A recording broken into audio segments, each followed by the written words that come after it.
The Acolyte chegou ao Disney Plus, então bora pra nossa análise dos dois primeiros episódios. An acolyte kills without a weapon. An acolyte kills the dream.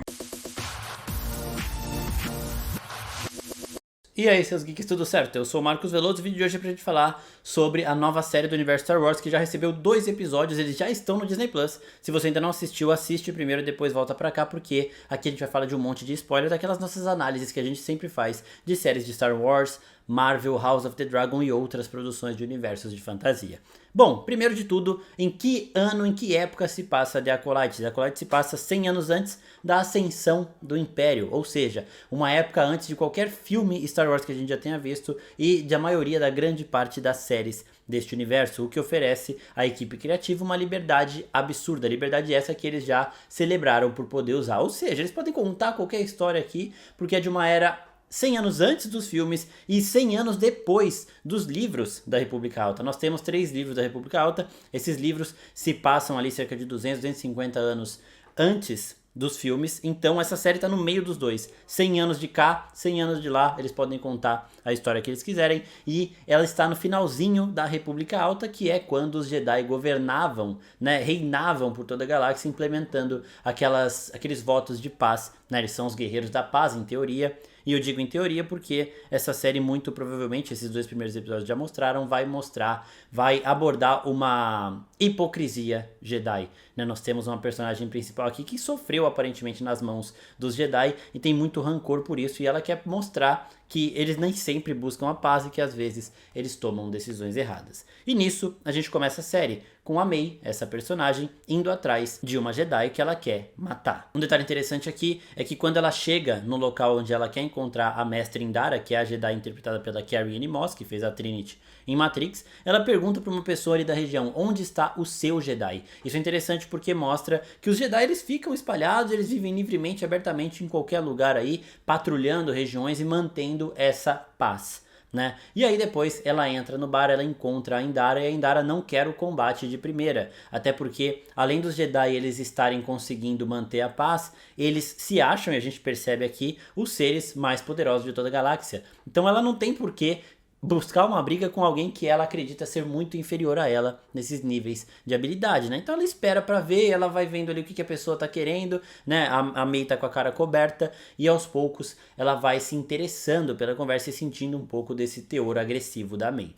E aí os caras que estão ali com ela, com a Indara na mesa, mostram que eles têm muito respeito por ela, porque eles partem pra cima da Mei antes, né? Então eles lutam pra proteger a Jedi, mesmo sabendo que ela é mais forte que todos eles. E aí depois que a Mei acaba com todos, é que a Indara levanta e começa a querer entender mais. E aí elas têm uma luta, as cenas de luta dessa série são bem legais.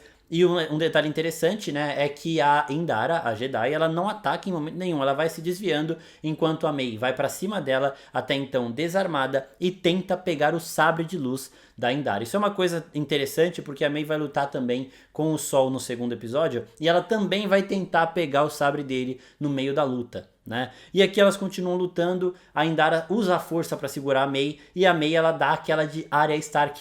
Ela tira a adaga da mão que estava sendo segurada pela força, joga para outra mão e tenta acertar a Indara. Ela quase consegue, a Indara segura ela e nesse momento ela se interessa pela pessoa que está tentando matá-la e ela fala, quem treinou você? Porque até aqui ela via a Mei não como uma ameaça a um Jedi, mas a partir desse ponto ela começa a entender a real parada. E nós temos o primeiro grande choque aqui da série, logo na primeira cena, que é a morte da personagem da Carrie-Anne Moss, provavelmente a atriz mais famosa dessa produção aqui até agora, provavelmente porque o Lee Jung-jae e a Daphne King também são bem famosos, a própria Amanda Stenberg também, né? E aí a gente tem a morte da Indara, então a Mei, sabendo também que não conseguiria derrotar a Indara num combate justo, ela usa uma das grandes fraquezas dos Jedi, que é a de querer ajudar todo mundo e querer proteger todos ao seu redor. Então ela começa a atacar os civis, a Indara se distrai protegendo eles e toma uma facada no peito. Antes disso, ela consegue tirar o cabelo da Mei aqui e a gente vê um símbolo espiral marcado na testa da garota. E essa espiral a gente viu nos trailers também na líder de uma seita que aparentemente é conectada à força e que também deve ter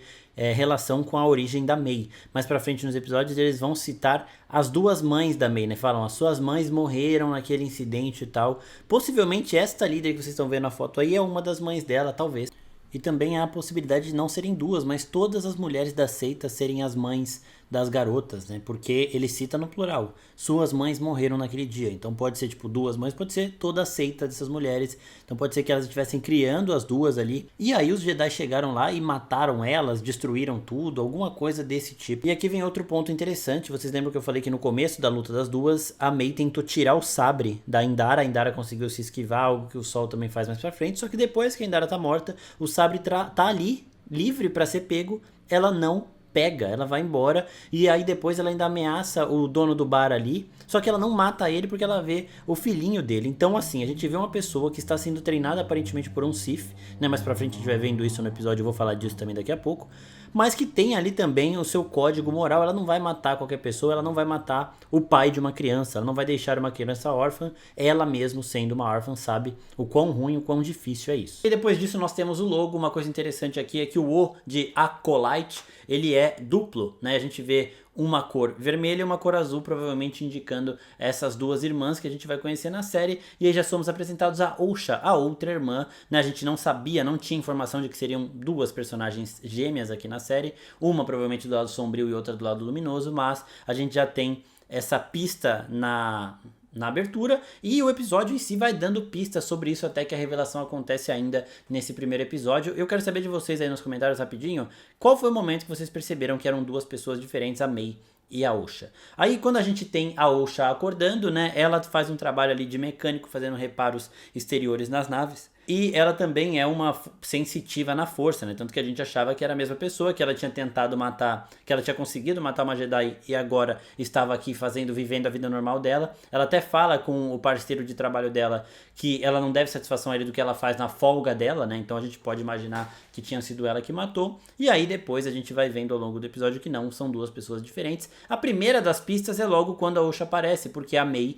ela tem o cabelo longo, enquanto a Osha tem o cabelo curto. Não deu pra ver se a Osha também tem a marca espiral na testa, mas possivelmente sim, porque isso deve vir de uma das mães delas. E uma coisa bem legal é que elas estão numa nave dos Neimoidianos, né, que são aí uma outra espécie que a gente já viu em diversas produções de Star Wars, e o parceiro dela cita uma lua chamada Nar Shaddaa. Nar Shaddaa é conhecida também como a Pequena Coruscant ou a Lua dos Contrabandistas, que é um lar onde os Hutt fazem os seus negócios. É uma lua completa de evolução, mas também uma terra de ninguém. Então é bem legal que a gente já vê aqui também citações aos Hutt. Essa aqui não é a única citação que tem a eles. Jabba the Hutt, um personagem conhecido da trilogia original de Star Wars. Os Hutt já estavam atuando aqui há muito tempo e já tinham também essa supremacia nessa área do contrabando. E aí nisso chegam dois Jedi, um Jedi e uma Padawan, na nave onde a Osha tá, para investigar uma pessoa que parece ser a pessoa que assassinou a Jedi Mestre Indara. Uma coisa bem legal aqui é que a gente já vê também que a Osha tem um gatilho com fogo, porque ela está reparando a nave, começa a pegar fogo ali, ela meio que trava, depois ela volta e consegue recuperar. Então aos poucos eles vão dando as pistas do que aconteceu com essas duas garotas no passado. É legal quando eles chegam na nave, né, os Jedi, porque a reação das pessoas ali na nave é muito, tipo, puta, lá vem aqueles porra daqueles escoteiros que não deixa a gente fazer nada que a gente quer. Então é bem legal a gente ver que assim, por mais que os Jedi, eles estão ali soberanos, no auge da força deles, nem todo mundo gosta deles, né? Nem todo mundo quer essa paz, o pessoal quer fazer contrabando, quer fazer um monte de besteira aí, os Jedi meio que não deixam, né? E aqui quando o Yordi chega com a Padawan dele na nave procurando a Osha, a gente tem duas informações importantes sobre ela, duas informações que traçam um paralelo com Ahsoka e Anakin. A primeira delas é que a Osha fala que a escolha de deixar a Ordem Jedi foi dela. E o Yordi, que é o Jedi que estava ali conversando com ela, que era amigo dela, mas agora tá meio cabreiro, tá meio assustado, acha que ela matou a Indara, ele fala, tá bom, mas a Mestre Indara foi uma das do conselho ali que votou pela sua saída, né? Então ao mesmo tempo que tinham membros do conselho querendo que ela saísse, ela optou por sair, algo que aconteceu exatamente igual com a Ahsoka em Clone Wars. Já o paralelo com a Anakin é que ela fala, né, que ela começou a ser treinada na Ordem Jedi com 8 anos, uma idade já bem avançada. Os treinamentos Jedi dos Younglings começam com 2, a Ahsoka apresentou ali os seus poderes ainda bebezinha e foi logo também bem bebezinha mesmo para começar o treinamento, então 1, 2, 3 anos ali. 8 anos é muito avançado e o perigo de 8 anos é que você tem sentimentos já mais bem estabelecidos na sua mente, isso pode atrapalhar o julgamento de um Jedi. Então ela passou por isso e o Anakin também. O Anakin, quando ele começa o treinamento, ele tinha 9 anos de idade e ele também gerou essa desconfiança por conta da idade avançada. Então ela já tem paralelos com 2 dos maiores personagens de toda a história do universo Star Wars. E nós chegamos em Coruscant, uma cidade com o templo Jedi ali no meio, os Jedi dando aula, vários Younglings, o templo gigantesco, e nós temos aqui o Mestre Sol, claro, faz referência ao próprio Sol, né? Ele tá treinando alguns Younglings ali, falando sobre como essas crianças sentem a força, e uma das crianças fala que está sentindo fogo. Aí o Mestre Sol ele fala dos elementos e eles toda hora batem na tecla dos sentimentos perigosos, mas possivelmente essa criança conseguiu sentir o fogo do remorso que o Mestre Sol tem, porque diversas vezes ele e as duas irmãs aqui, a Mei e a Osha, têm visão do passado de um momento onde a terra natal dela estava pegando fogo, ali onde os Jedi interferiram, salvaram a Osha e deixaram a Mei traumatizada, e por isso que ela está caçando os Jedi que estavam naquela situação, enquanto a Osha tem eles como seus salvadores. E nós vemos aqui também a Mestre Vernestra Rwoh, que é uma personagem dos livros da Alta República, só que lá ela era bem mais jovem e ela tem um detalhe muito curioso, que é o sabre de luz chicote, né? Um sabre de luz que muda de forma e vira ali um chicote.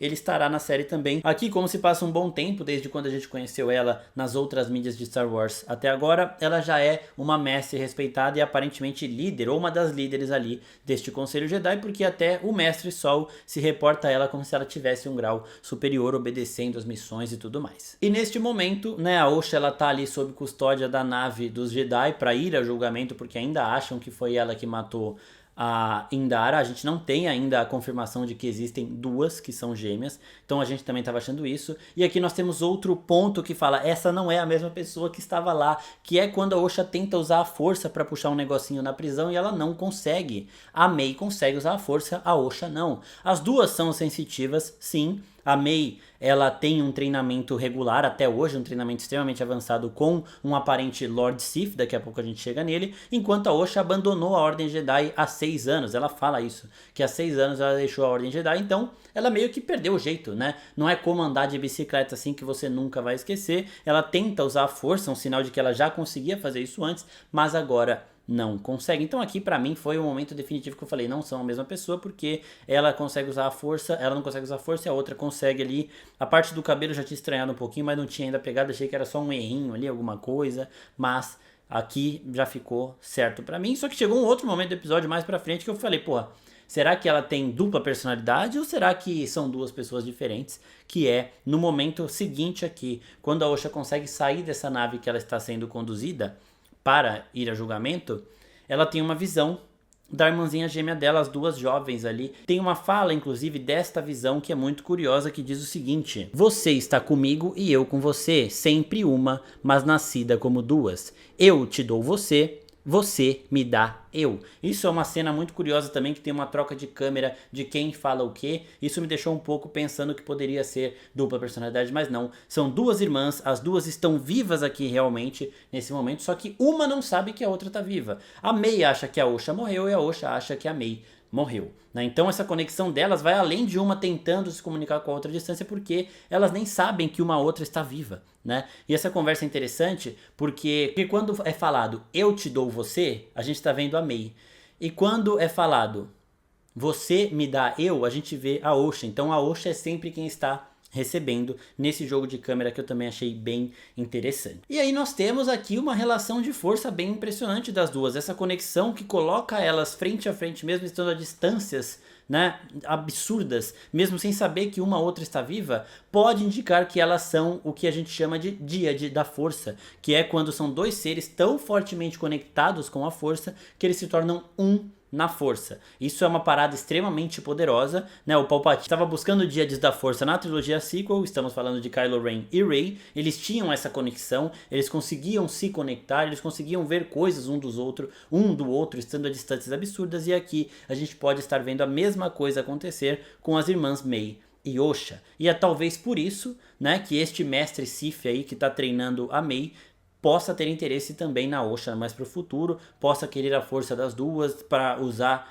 ali para ele, e um ponto que a gente chega daqui a pouquinho também que é bem interessante. E aí nesse ponto é que o Sol revela a Jack, né, que a Osha tem uma irmã gêmea. A Jack fala, pô, a Jack, inclusive, personagem da Daphne King, pra mim, roubou a cena, eu adorei ela, achei ela muito foda. Ela fala, pô, se ela tem uma gêmea, será que não foi a gêmea que fez essas coisas todas? E o Sol garante que a gêmea tá morta, ele garante, a May morreu, eu vi ela morrendo. Só que ele fica com um pensamento depois, indicando que talvez ela possa estar viva. Né? E aí nós temos o final do primeiro episódio com a May encontrando o seu mestre, um Lord Sif que tem uma fala absurda que é aquela que eu coloquei no comecinho aqui do vídeo, que diz o seguinte: An acolyte kills without a weapon. An acolyte kills the dream. O sonho Jedi, esse sonho de paz, né? Então aparentemente este Lord Sif está treinando a May pra meio que frustrar os Jedi. E ele tá usando esses problemas que ela tem com esses 4 Jedi específicos para fazer com que ela fique cada vez mais forte. Então aparentemente esse cara não tem problema específico com um Jedi ou outro. Ele é um Sith ali que quer acabar com os Jedi. E ele tá usando isso dela para que ela acabe com esses Jedi, e ele tá treinando ela ao mesmo tempo. Então ele fala, quando você conseguir matar um Jedi sem uma arma, seu treinamento estará completo. O que me faz pensar que este cara não é o mestre Sith, né? Porque a regra de 2 do Sith obriga que tenhamos apenas um mestre e um aprendiz. O que eu acredito é que esse cara é o aprendiz atual dessa época aqui. A gente não sabe quem é ele, talvez seja um personagem novo, talvez seja um personagem do cânone aqui mais pra frente, né? Pode ser até o mesmo mestre do Palpatine, quem sabe.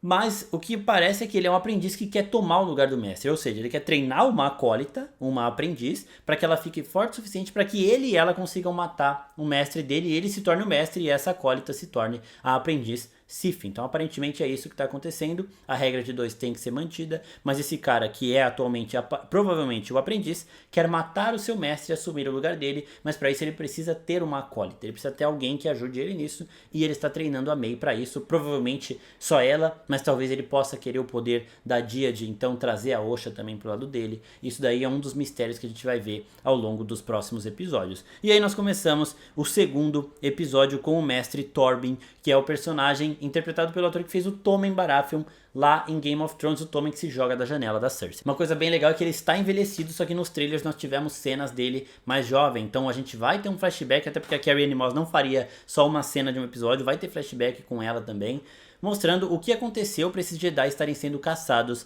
pela May. E uma coisa bem interessante aqui é que ele tem várias cicatrizes, ele tá todo fodido, e ele está fazendo um voto de silêncio. E a May chega para tentar lutar com ele, assim como ela faz com a Indara, ela chega se preparando pra luta, só que ele não se mexe, ele não fala com ninguém há anos, né? Um outro Jedi ali, ele fala depois, mais pra frente. E ela não consegue acertar ele porque tem um campo da força ali absurdo protegendo ele. Ela joga as adagas, ela tenta socar, tenta chutar, tenta ir por cima, por baixo, ela tenta tudo. Não consegue se aproximar do Torbin. E aí a May falando com o Torbin enquanto ele está lá com os olhos fechados, ela fala que ele está fazendo o voto Barash, que é um juramento feito por Jedi que se abstiveram completamente de todas as atividades da Ordem como forma de penitência. Então basicamente é um Jedi que fez alguma merda muito grande e agora, como forma de penitência, ele fica ali pro resto da eternidade até ele morrer, por alguma das razões aí, inúmeras razões que pode se matar alguém, né? Então o Torbin ele tá nisso, e aí a May, ela prepara um veneno, né? Ela tem que matar sem arma, mas ela tem 4 opções de Jedi pra matar.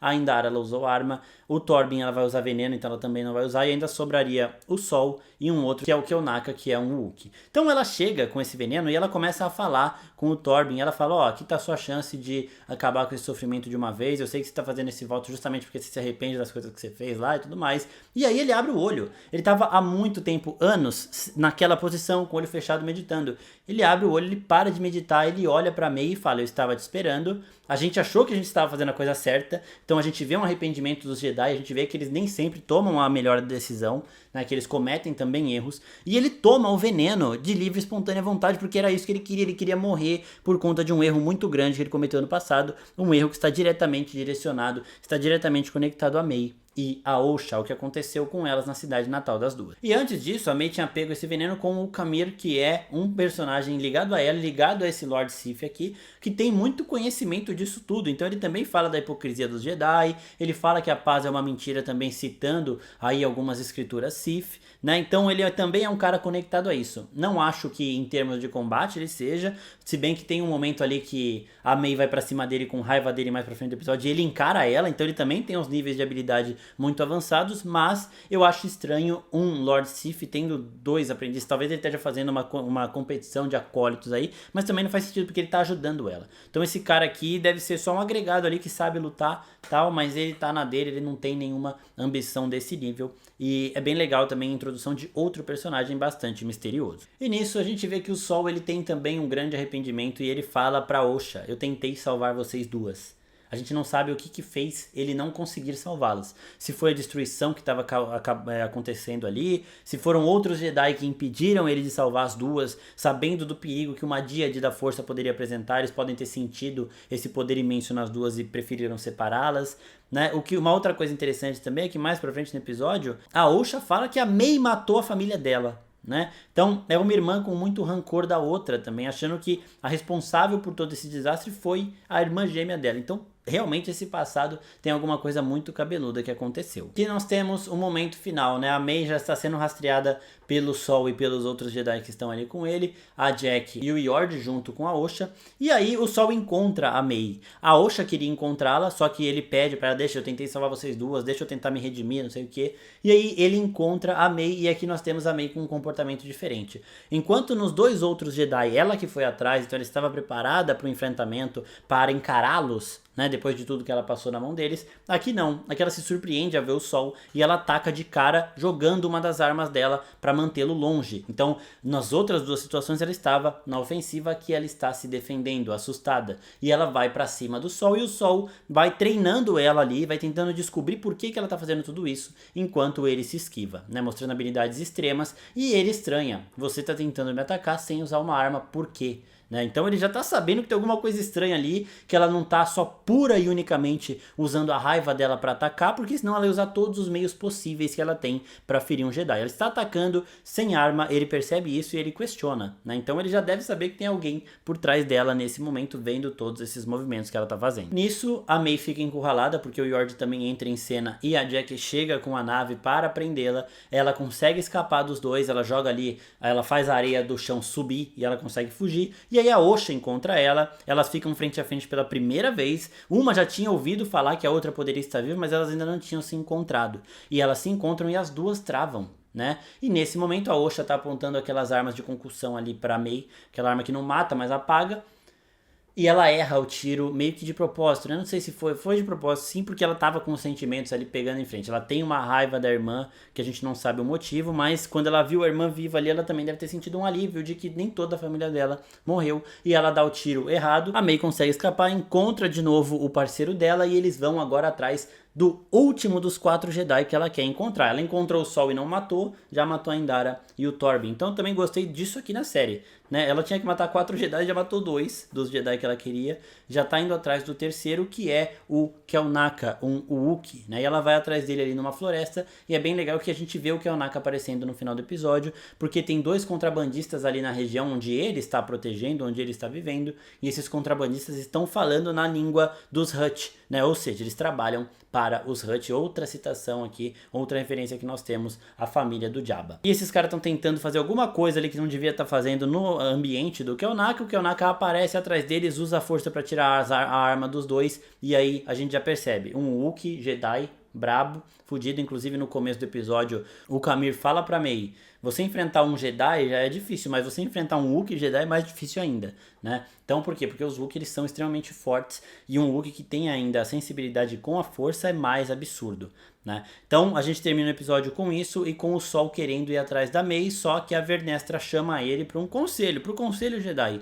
Você não vai tomar essa decisão sozinho, o conselho tem que votar. Então talvez nessa votação do conselho, se a gente conseguir ver todos os conselheiros ali, possamos ver talvez o Yoda e outros rostos conhecidos que a gente viu ali, principalmente na trilogia prequel de Star Wars. Eu espero que vocês tenham gostado desse vídeo. Os episódios saem às terças-feiras, 10 horas da noite, e na quarta-feira já tem vídeo nosso aqui, fazendo análise de cada um destes capítulos. Além disso, vai ter thread nas nossas redes sociais, no Twitter, no Threads e no Instagram, então fiquem de olho, porque nada vai passar despercebido desses episódios. Se inscreve aqui, curte o vídeo, ativa o sininho, e até a próxima, pessoal. Tchau, tchau.